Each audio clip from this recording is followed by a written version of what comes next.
近日，由中国科学院微小卫星创新研究院研制的轻舟货运飞船初样舰已经完成了多项关键技术的验证，进入到整体的测试阶段。未来，轻舟货运飞船也将会承担中国空间站的低成本上下行货物运输任务。我们来看总台央视记者的独家探访。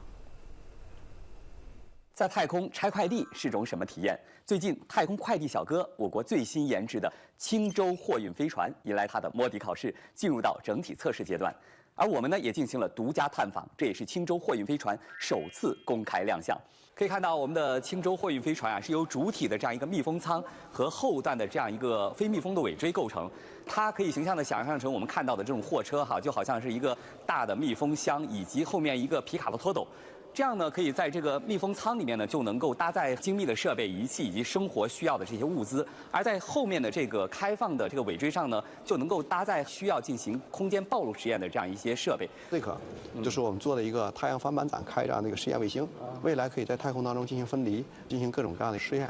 送货上门是轻舟的核心使命，它能够携带1.8吨的太空包裹，稳稳地送到空间站。此外，轻舟飞船还肩负着上门取件的任务。 它能把空间站里产生的生活垃圾、替换下来的废旧设备打包收纳。任务结束时，它会扮演一位负责任的清道夫，带着整船的废弃物，按照制定方向坠入地球大气层，在南太平洋的无人海域上空彻底的燃烧殆尽。要真正的做到挥一挥衣袖，不留下半点垃圾。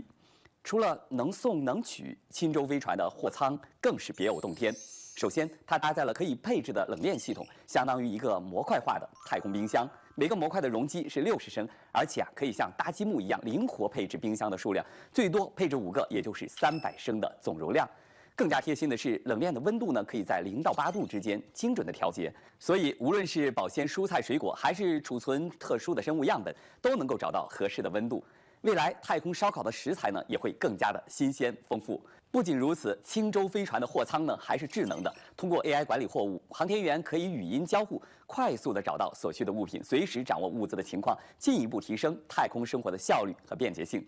现在这份星际快递服务运输的成本是每公斤10万元左右，随着批量化生产和商业航天的加入，未来的邮费也会变得更加的便宜。 古有轻舟已过万重山，而今呢是轻舟往来天地间。轻舟飞船用最前沿的科技，为遥远的太空带去人间烟火。